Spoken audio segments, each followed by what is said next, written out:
A esquerda tem recuperado o terreno na América Latina. Mas por qual razão?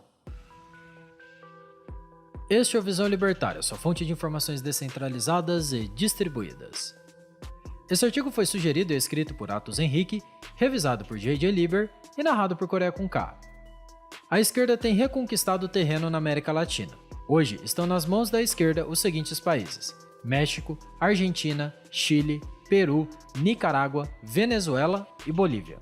E podem chegar ao poder em 2022 na Colômbia e no Brasil, onde atualmente seus candidatos são apontados como favoritos nas pesquisas de opinião. A esquerda latino-americana tem um grande diferencial da esquerda de outras localidades, como a europeia e a americana. Sua principal face é aquilo que podemos chamar de populismo. Populismo é uma prática política orientada no sentido de gerar e manter pobreza para manter determinado grupo no poder, além de impedir ou emparelhar o sistema de educação para manter as pessoas, em especial as mais pobres, ignorantes acerca de muitos aspectos na realidade política, além de retirar o máximo de recursos financeiros possíveis do setor produtivo para alocá-los em programas de ajuda social que têm por objetivo sempre se expandir, sem, portanto, reduzir a pobreza e a dependência dos mais pobres em relação ao Estado.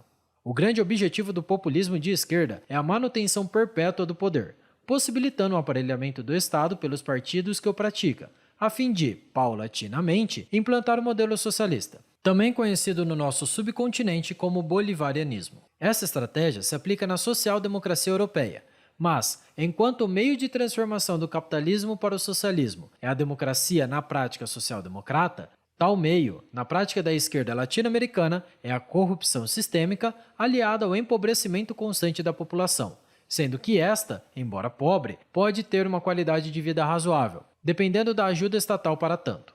Contudo, essa razoabilidade é decrescente, pois como esse modelo inibe o crescimento econômico, chega um momento em que a ajuda do Estado só lhe auxiliará a não morrer de fome.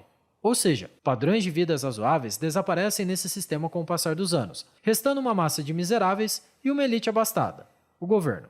O grande aspecto que torna o populismo de esquerda tão atraente na América Latina é a combinação de fatores econômicos e culturais. Vejamos. Historicamente, a América Latina tem um problema crônico de pobreza. Provavelmente esse problema é fruto do nosso processo de colonização. Mas entenda, não digo isso corroborando com a ideia completamente ilógica do a Europa roubou toda a nossa riqueza, por isso somos pobres. Nós libertários sabemos que a pobreza não funciona assim. O que eu quero dizer é que, conforme explica o sociólogo brasileiro Raimundo Faoro, no Brasil, o processo de colonização e administração partiu do pressuposto de que homens do rei estavam fazendo o trabalho do rei. Esse personalismo inicial gerou um personalismo sistemático, na medida em que, estando o rei tão longe das novas terras, seus conquistadores trataram sua missão administrativa como um empreendimento privado, agindo como donos para preservar o interesse do dono, no caso, o monarca. Contudo, quando a monarquia caiu, só restou uma elite personalista e patrimonialista, que dependia do Estado para tudo, e via no Estado uma continuação dos seus bens pessoais. Algo parecido também ocorreu nos países colonizados pela Espanha. A elite inicial na qual tratamos não enriqueceu a priori com o livre comércio, mas a partir da cooptação do Estado em seu favor. Tal situação gerou um fenômeno sui generis no Brasil. Durante a República Velha havia muito liberalismo econômico, mas a falta de liberalismo político garantia um modelo economicamente liberal somente para a própria elite. Um liberalismo restrito, no qual 80% da população jamais conseguiria se aproveitar dele para crescer e competir com os grandes fazendeiros. A situação só foi melhorar quando o país começou a se industrializar.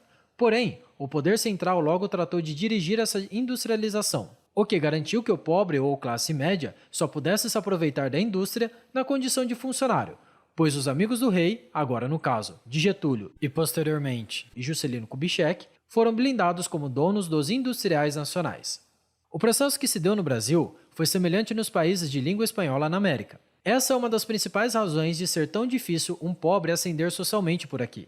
Isso nos leva ao problema cultural, sendo difícil demais sobreviver às próprias custas sendo pobre e sendo quase impossível sair da pobreza. Desde muito cedo, muitas pessoas foram acostumadas a achar normal só conseguirem sobreviver por causa da ajuda estatal. Pior, foi amplamente ensinado que viver às custas do Estado era uma reparação, um direito individual, porque todo o Estado deve ser um estado de bem-estar social para ser justo. Para concluir, Mais recentemente, a direita avançou muito na América Latina, em especial com Macri na Argentina e Bolsonaro no Brasil. O que nos leva a pensar: se o liberalismo econômico é tão superior à receita esquerdista, por que o Brasil e os demais países latino-americanos não se viram logo livres da ameaça populista? Simples, porque a direita latino-americana não só sabe bater cabeça, mas também parece incapaz de traçar um bom plano e segui-lo. Vamos pegar 2 exemplos de chefes de governos ideológicos na Europa: Viktor Orbán na Hungria e Andrzej Duda na Polônia.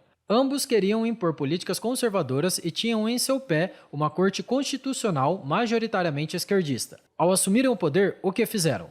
O óbvio, focaram na agenda econômica em um primeiro momento e usaram o retorno desse enfoque, isto é, uma economia sólida, para avançar no segundo momento de governo suas agendas ideológicas.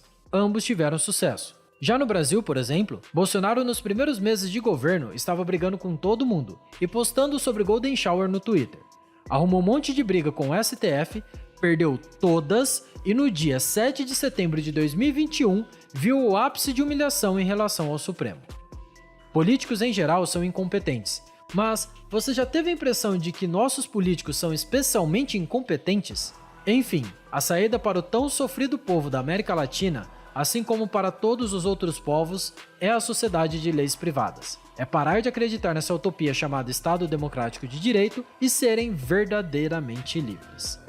Obrigado pela sua audiência. Se você gostou desse vídeo, clique no ícone de curtir abaixo e compartilhe o vídeo em sua rede social. Se você deseja ser notificado de outros vídeos, clique em se inscrever e depois no ícone da campainha. Até a próxima!